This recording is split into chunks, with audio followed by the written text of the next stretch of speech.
ఒక గ్రామంలో పాపయ్య అనే వృద్ధుడు జీవించేవాడు.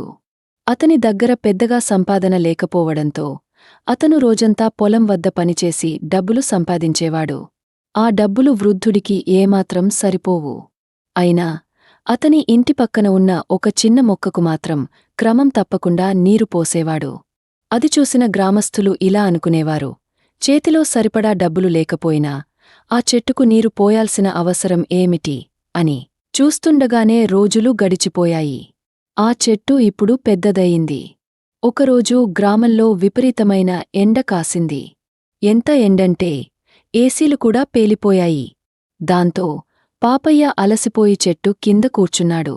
ఆ చెట్టు నీడలో పాపయ్యకు చల్లగా అనిపించింది. దానిని చూసిన గ్రామస్థులు ఒక్కొక్కరుగా చెట్టు కింద కూర్చోవడం మొదలుపెట్టారు.